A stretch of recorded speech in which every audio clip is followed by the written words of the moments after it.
Sarah Jenkins wasn't expecting anything dramatic on that warm Tuesday morning in April. The sun had just risen over the Georgia horizon, painting the sky in soft orange hues as she drove her old Toyota Corolla down Highway 78. Her morning routine usually involved checking specific routes where injured wildlife were often reported, and today was no different. At 42 years old, Sarah had dedicated her life to wildlife rehabilitation. Her dark hair was pulled back in a practical bun, and she wore her usual field outfit: khaki pants, a navy blue polo shirt with her Wildlife Center's logo, and sturdy boots. The back of her car carried all the essential equipment: rescue blankets, protective gloves, and special carriers for injured animals. As she rounded a bend in the road, something caught her trained eye. About 50 feet ahead, a large red-tailed hawk was struggling on the shoulder of the highway. Sarah's heart quickened. She had worked with countless injured birds of prey before, but each rescue was unique and potentially dangerous, both for the rescuer and the animal. She carefully pulled over, making sure to park well off the road. Following protocol, she switched on her hazard lights and reached for her emergency kit. The morning traffic was light, but she still needed to be careful. Years of experience had taught her that every second counted in wildlife rescue, but safety always came first. "Easy now," she whispered to herself, pulling on her thick protective gloves. The hawk was clearly injured. Its wing was drooping at an odd angle, and it was making desperate attempts to move away from the road. Sarah knew that injured hawks could be particularly dangerous. Their sharp beaks and powerful talons could cause serious injury if they felt threatened. She grabbed her largest rescue blanket and her specialized carrier, moving with deliberate slowness toward the injured bird. Sarah could see the hawk's chest rising and falling rapidly, a sign of stress. She began humming softly, something she'd learned helped calm injured animals. The morning air was crisp, and dew dampened her boots as she carefully approached the wounded creature. Just as she was within reach of the hawk, bright lights suddenly flashed behind her. The sharp whoop of a police siren made her jump, and the hawk, startled by the noise, tried to flutter away in panic. Sarah's heart sank. Any sudden movement now could further injure the bird. Officer James Miller had been patrolling this stretch of highway for the past 3 hours of his morning shift. When he spotted a car pulled over and someone moving quickly with what looked like a large cloth, his suspicions were immediately aroused. From his angle, he couldn't see the injured hawk, and Sarah's quick movements appeared suspicious to him. "Ma'am, step away from the vehicle and put down whatever you're holding." Officer Miller's voice boomed through his patrol car's speaker. Sarah froze, knowing any sudden movement might spook the hawk even more. She tried to turn slowly, keeping one eye on the injured bird. "Officer, please," she called out calmly. "I'm a licensed wildlife rehabilitator. There's an injured hawk here that needs immediate attention." She began to reach for her ID badge that hung around her neck, but Officer Miller interpreted this as a threatening movement. "Hands where I can see them," he shouted, now out of his car with one hand on his weapon. The situation was escalating quickly, and Sarah could feel her professional composure starting to crack.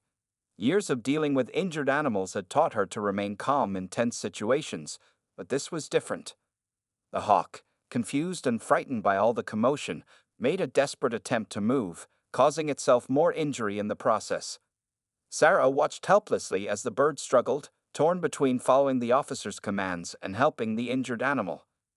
"Sir, please, I can show you my wildlife rehabilitation license. This hawk needs immediate medical attention." Sarah tried again, her voice steady despite her racing heart. But Officer Miller had already made up his mind about the situation. He saw what he wanted to see: a suspicious person making unexpected movements on a lonely stretch of highway.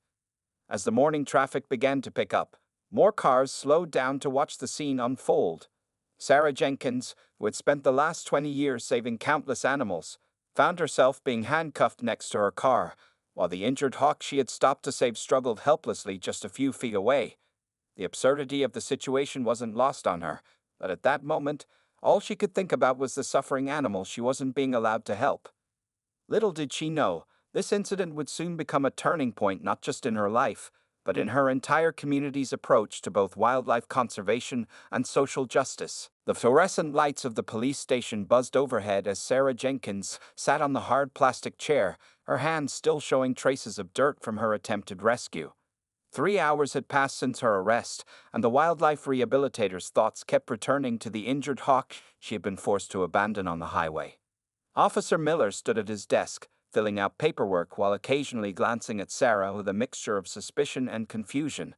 Her wildlife rescue equipment, which he had initially considered suspicious, lay spread out on a nearby table: specialized gloves, rescue blankets, and a carrier designed specifically for injured birds of prey. "Ma'am, your behavior was highly suspicious," Officer Miller stated, shuffling through his papers. "Moving quickly by the roadside with a large cloth in your hands, you have to understand how that looks." His tone suggested he was trying to justify his actions, even as doubt began to creep into his mind. Sarah took a deep breath, reminding herself to stay professional. "Officer, I've been doing wildlife rescue for 20 years. Every minute we waste here is crucial time lost for that injured hawk." She reached for her phone, which had been returned to her after processing. "I have hundreds of photos documenting my work. Would you like to see them?" Before Officer Miller could respond, the station door opened, and Sarah's colleague, Dr. Michael Chen, rushed in. He was carrying a thick folder and wearing the same navy blue polo shirt with their Wildlife Center's logo that Sarah had on. "I'm Dr. Michael Chen from the Georgia Wildlife Rehabilitation Center," he announced, placing his credentials on the desk. "I'm here regarding Sarah Jenkins. She's our lead wildlife rehabilitator, and we received reports of the injured hawk on Highway 78 this morning." Officer Miller picked up Dr. Chen's credentials, examining them carefully. As he did so, Michael opened the folder he had brought, spreading out photographs and documents across the desk. They showed Sarah in action, treating injured eagles, releasing rehabilitated owls, teaching at conservation workshops. "This is what Sarah does every day," Michael explained, his voice firm but patient. "She's one of the most respected wildlife rehabilitators in the state."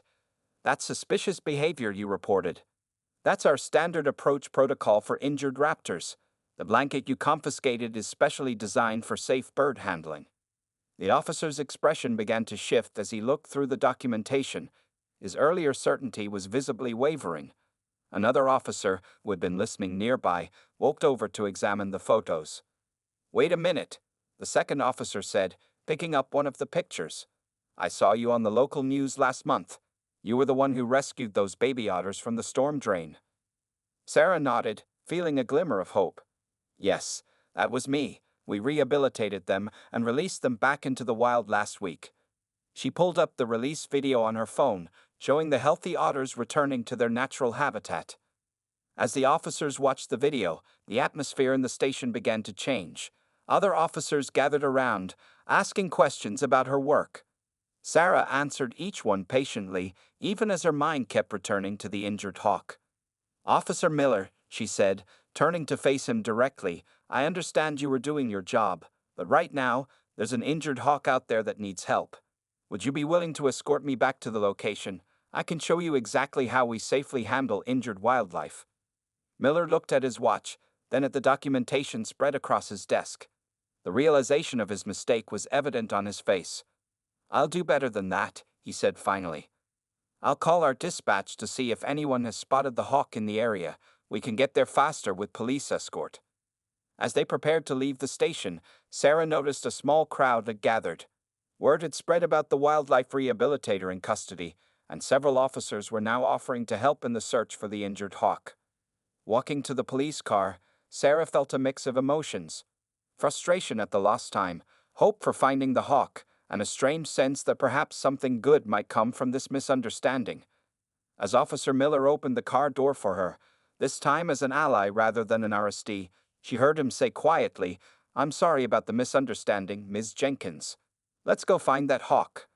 What neither of them knew was that this incident would soon draw the attention of someone much higher up in the legal system, someone whose involvement would change both their lives in unexpected ways. Judge William Harrison sat in his chambers, reviewing the day's cases with his usual methodical approach.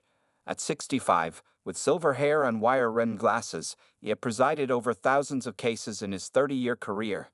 Today's docket seemed routine until he came across a peculiar incident report: suspicious roadside activity and resisting an officer. The morning sun filtered through his office window as he adjusted his reading glasses, scanning the details of Sarah Jenkins' case. His secretary, Mrs. Thompson knocked gently on his door with his second cup of morning coffee. "Your Honor, the wildlife incident case is scheduled first this morning," she said, placing the coffee on his desk. There seems to be quite a crowd gathering in the courtroom. Judge Harrison raised an eyebrow. A crowd for a simple roadside incident. He flipped through the case file again, noting the defendant's occupation: wildlife rehabilitator. Something about this case didn't fit the usual pattern, but he had learned long ago not to let such thoughts influence his judgment. At precisely 9:00 a.m., Judge Harrison entered courtroom 3B of the Atlanta Municipal Court. The usual shuffle of people rising in respect followed, but today the room was unusually full.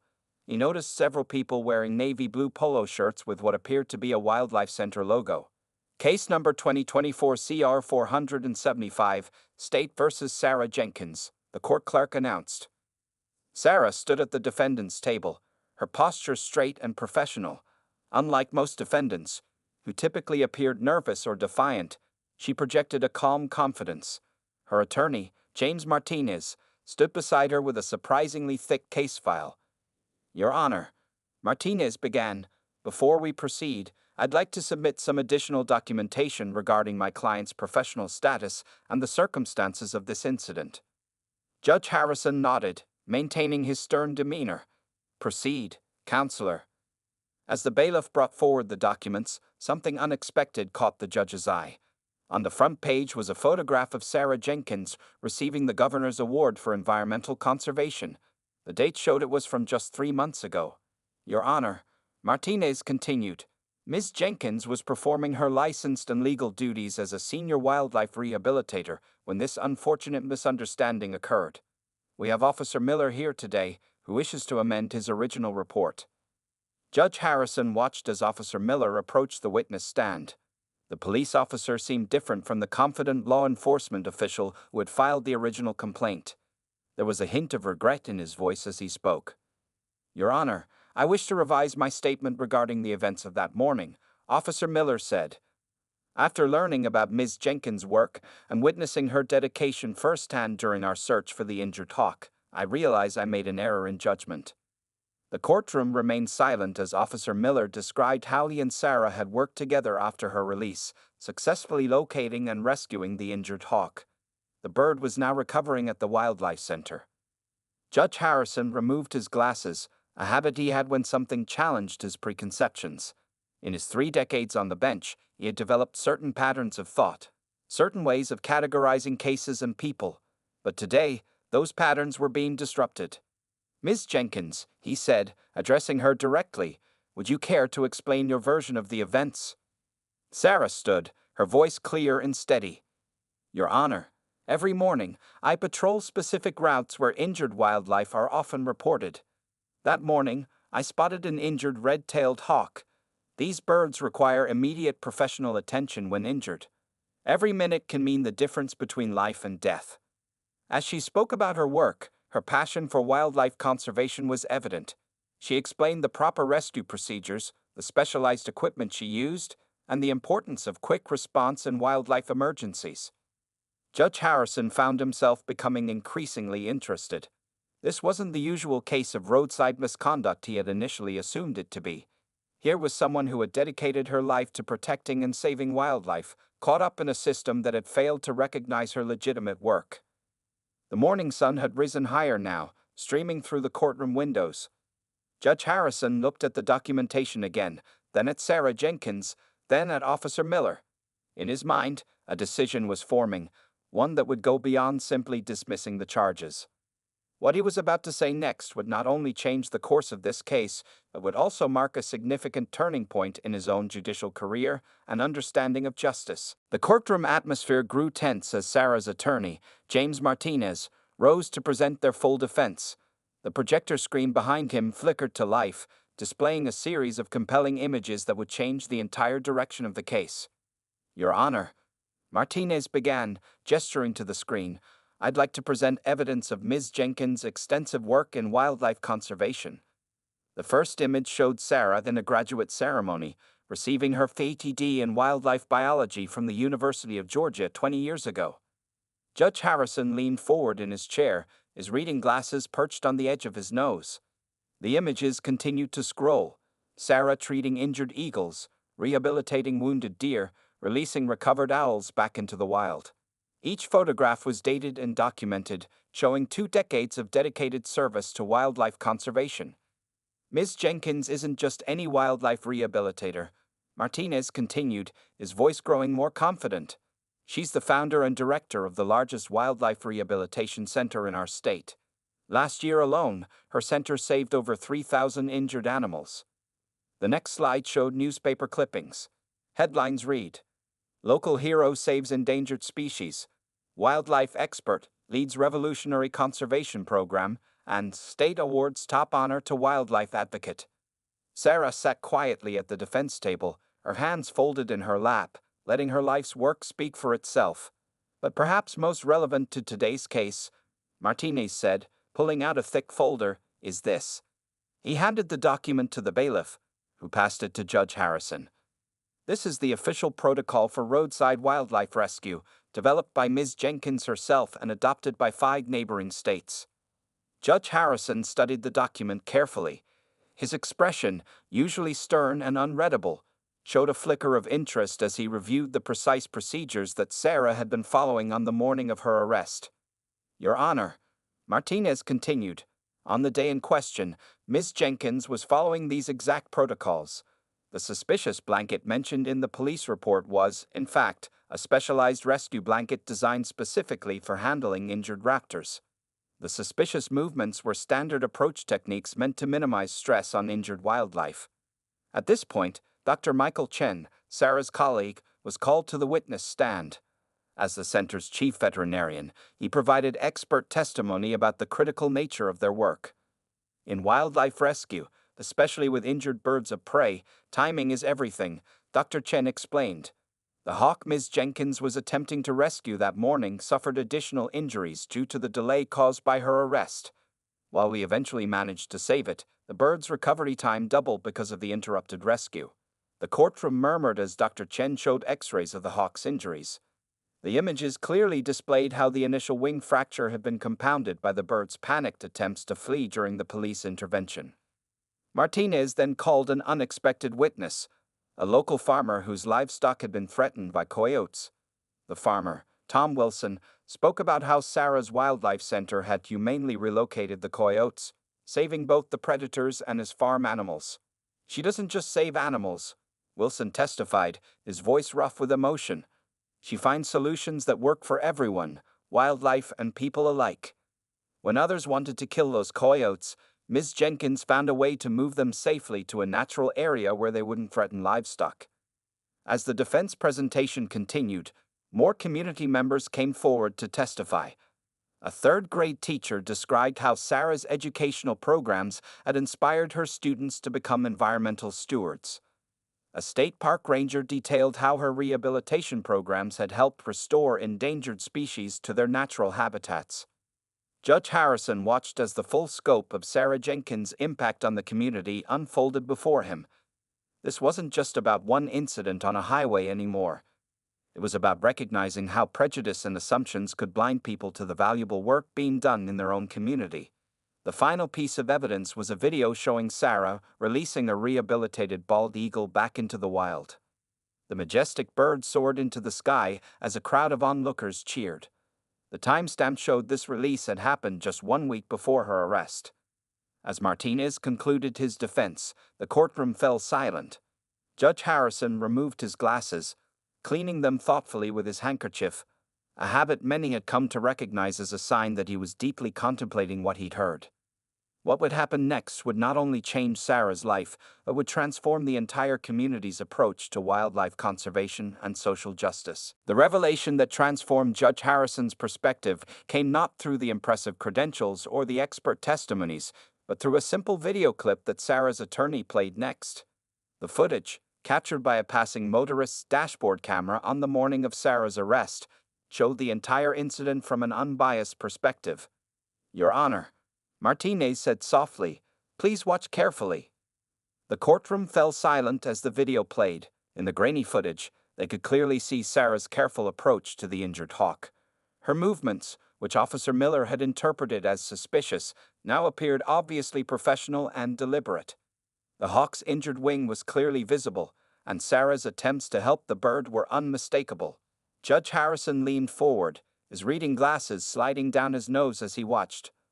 The morning sun streaming through the courtroom windows caught the silver in his hair, and for a moment he looked older than his 65 years. The weight of what he was witnessing seemed to settle heavily on his shoulders.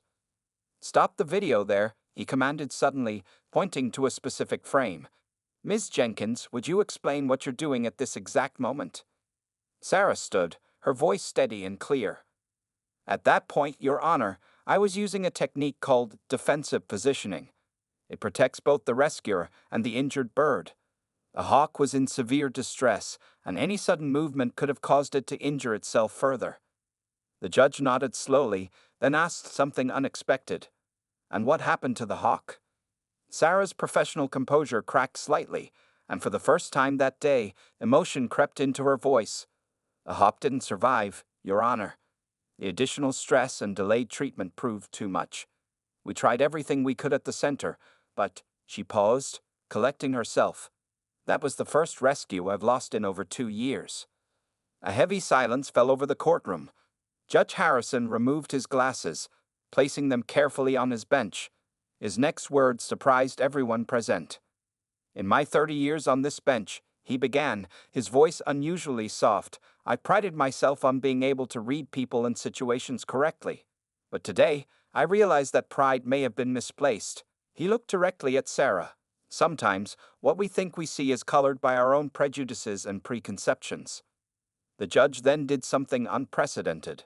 He stood up from his bench and stepped down to the courtroom floor. Several gasps could be heard as he broke this traditional boundary. "Ms. Jenkins," he continued, "your work reminds me of something my grandfather used to say. The true measure of a society is how it treats its most vulnerable members."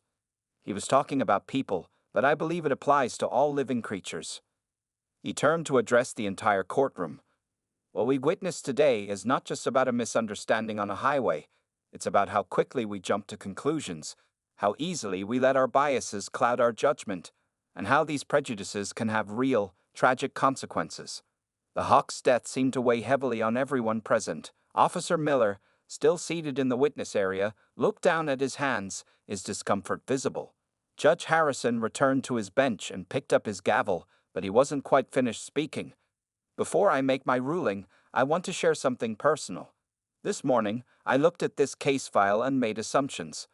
I saw what I expected to see, another routine incident requiring my judgment. I was wrong." He paused, looking around the courtroom. "The tragedy here isn't just the loss of a magnificent bird. It's the fact that someone dedicated to helping our community was treated with suspicion and prejudice while trying to do her job." Sarah stood straighter, her eyes meeting the judge's. In that moment, something passed between them, a mutual understanding of how this day would change things. Judge Harrison cleared his throat, preparing to deliver his ruling, but everyone present could sense that this would be more than a simple dismissal of charges. The morning's proceedings had stirred something deeper, something that would lead to significant changes in how their community handled similar situations in the future. The tension in the courtroom was palpable as Judge Harrison raised his gavel, ready to speak words that would set in motion events none of them could have anticipated. Judge Harrison's voice filled the courtroom with unusual emotion as he prepared to deliver his ruling. The morning sunlight had shifted, casting long shadows across the wooden floors, and the atmosphere was charged with anticipation. "Before I deliver my decision," he began, placing his gavel down gently, "I want to do something I've never done before in my 30 years on the bench." He paused, removing his reading glasses. "I want to offer a formal public apology." A murmur of surprise rippled through the courtroom. Sarah Jenkins sat up straighter in her chair, her eyes widening slightly. Even her attorney, Martinez, looked taken aback. "Ms. Jenkins," the judge continued, his voice carrying clear authority despite its gentleness, "on behalf of this court and our justice system, I apologize for what you experienced. Your dedication to wildlife conservation and our community has been met with prejudice and suspicion, and that is unacceptable." He stood up, a gesture that made everyone else in the courtroom rise as well. Not only do I dismiss all charges against Ms. Jenkins, but I am also ordering a complete review of how our law enforcement handles wildlife rescue situations." He turned to Officer Miller, who stood near the witness stand. "Officer, your willingness to acknowledge your mistake and work to correct it is commendable." Officer Miller nodded, then stepped forward. "Your Honor, if I may speak." Judge Harrison gestured for him to continue. "Ms. Jenkins," Miller said, turning to face Sarah, "I owe you an apology too. That morning, I saw what I expected to see, not what was actually happening. Because of my prejudice, a magnificent creature lost its life, and your important work was interrupted. I'm truly sorry." Sarah stood and walked toward Officer Miller, extending her hand. "Thank you," she said simply. The handshake between them became a powerful symbol of reconciliation that no one in the courtroom would soon forget. But Judge Harrison wasn't finished. Furthermore, he announced, "I am establishing a new protocol for our district. All law enforcement officers will receive mandatory training about wildlife rescue operations. Ms. Jenkins, would your center be willing to conduct these training sessions?" Sarah nodded, a smile breaking through her professional demeanor. "We would be honored, Your Honor." The judge then did something unprecedented. He stepped down from the bench and approached Sarah directly. From his pocket, he pulled out a business card. "Ms. Jenkins, I would like to learn more about your work. Perhaps—" He paused, choosing his words carefully. "Perhaps there are ways this court can better support wildlife conservation efforts in our community." The courtroom watched in amazement as the usually formal and distant Judge Harrison engaged in this personal moment. His actions were breaking with traditional court protocol, but something more important was happening. A barrier was being broken down, a new understanding was being forged.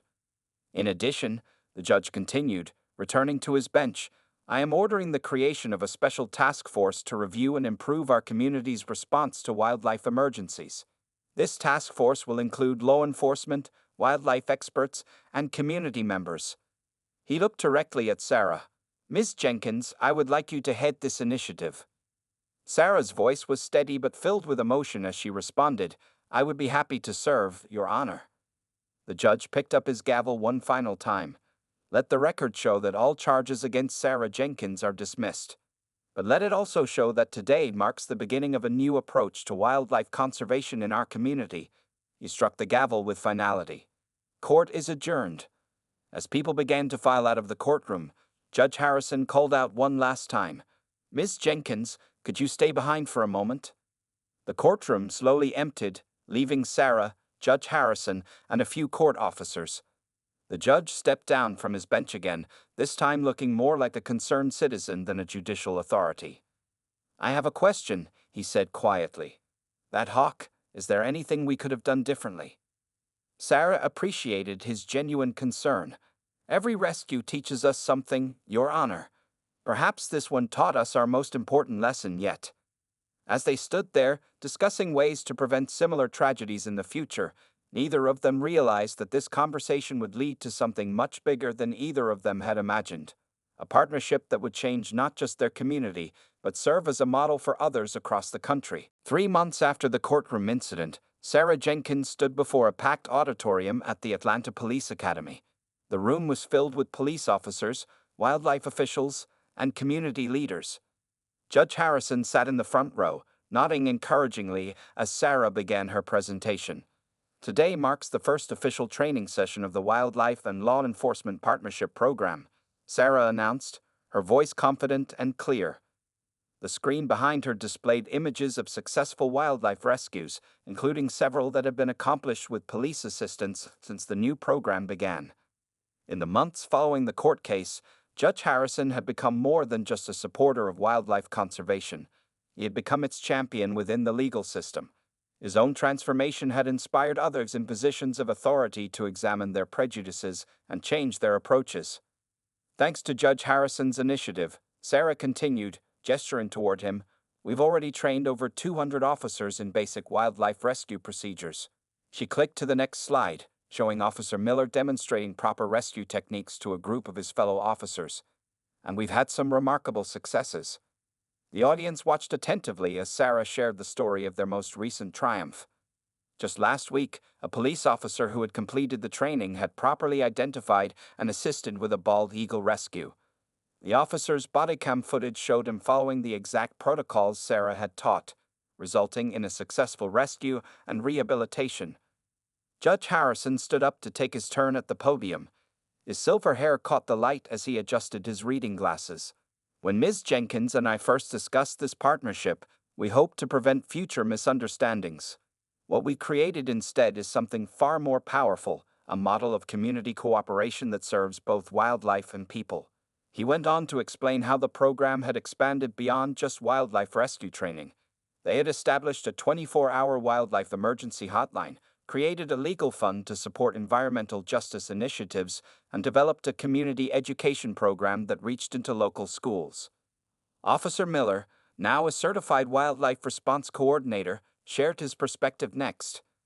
That morning, when I arrested Ms. Jenkins, changed my entire approach to police work, he admitted to his fellow officers. It taught me to question my assumptions and look deeper before making judgments. The presentation continued with practical demonstrations. Sarah and Officer Miller worked together to show proper rescue techniques for different situations. The audience watched as they demonstrated the very same blanket approach that had once led to Sarah's arrest, but this time with understanding and appreciation for the skill involved. During the lunch break, Judge Harrison pulled Sarah aside. "I have some news," he said, his eyes twinkling with excitement. "The state Supreme Court has reviewed our program. They want to implement it across all districts." Sarah's face lit up with joy. "That's wonderful. Can we handle such a large expansion?" "I've already thought of that," the judge replied. "I'm retiring from active bench duty next month. I'd like to dedicate my time to helping you expand this program statewide." He paused, watching her reaction. "That is, if you'll have me as a partner in this venture." Sarah reached out to shake his hand, but Judge Harrison surprised her with a grandfatherly hug instead. "We've moved beyond handshakes, Sarah," he chuckled. "We're changing the world together now." The afternoon session focused on the legal aspects of wildlife conservation. Judge Harrison explained how the courts would now handle wildlife-related cases, emphasizing cooperation over confrontation. He had worked with other judges to establish special procedures for cases involving wildlife rescue situations. As the day drew to a close, Sarah and Judge Harrison stood together at the podium for final questions. A young officer raised her hand. "What happens next?" she asked. "Where does the program go from here?" Sarah and the judge exchanged knowing looks. They had discussed this very question late into the night over many planning sessions. Their vision went far beyond just their state. They saw potential for national impact.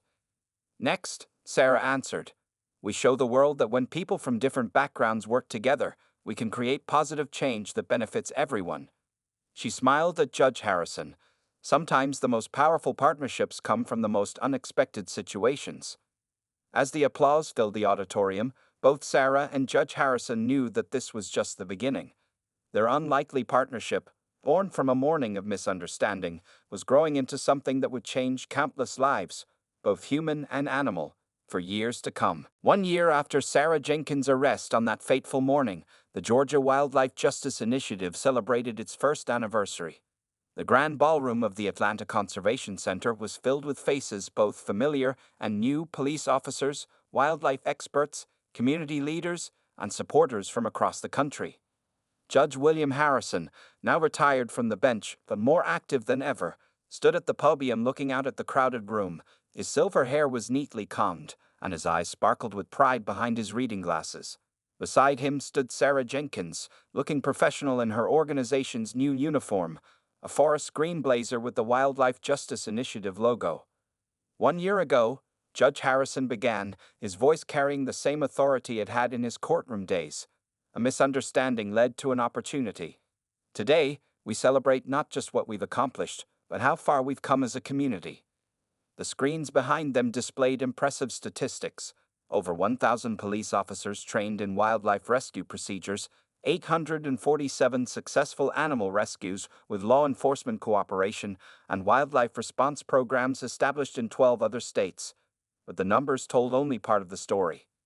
Sarah stepped forward to share the human side of their success.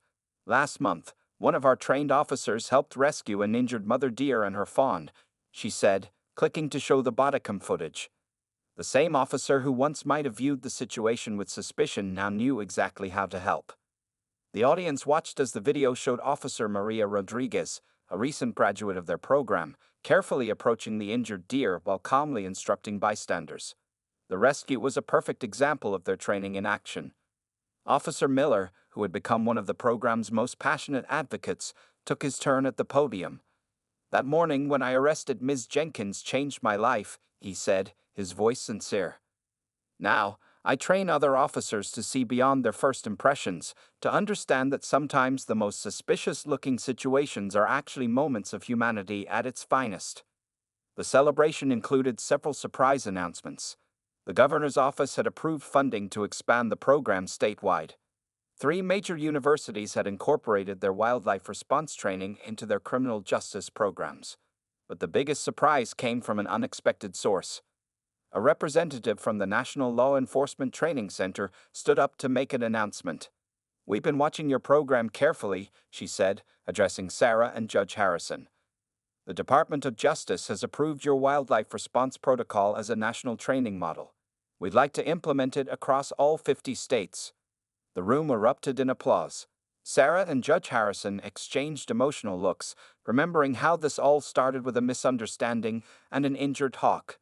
That hawk's story, though tragic, had sparked a movement that was now changing the entire country's approach to wildlife conservation and law enforcement. As the evening drew to a close, Sarah shared one final story. "Last week, a young black woman was spotted by the highway trying to help an injured eagle," she said. "But this time, when the police arrived, they didn't see a suspicious person. They saw someone trying to help. The officer recognized her wildlife rescue equipment, called our hotline, and together, they saved that eagle's life." Judge Harrison stood again, his voice thick with emotion. "The true measure of our success isn't just in the animals we've saved," he said. "It's in the bridges we built between communities, the prejudices we've overcome, and the understanding we've fostered." The evening ended with the unveiling of a memorial, a beautiful bronze statue of a red-tailed hawk in flight. Beneath it, a plaque read, "In memory of the hawk that brought us together. Sometimes the greatest changes come from our hardest moments." As the guests began to leave, Sarah and Judge Harrison stood by the statue, reflecting on their journey. A young police cadet approached them, her eyes bright with enthusiasm. "I want to thank you both," she said. "Your program didn't just teach me about wildlife rescue. It taught me to look beyond my assumptions and see the truth in every situation." Sarah smiled, remembering her own words from that day in court. She turned to Judge Harrison, who nodded knowingly. They had come full circle, transforming a moment of injustice into a movement for positive change. As the lights dimmed in the ballroom, the bronze hawk seemed to gleam with its own inner light, a symbol of how one small incident could spark a revolution of understanding, compassion, and justice that would continue to grow and spread across the nation.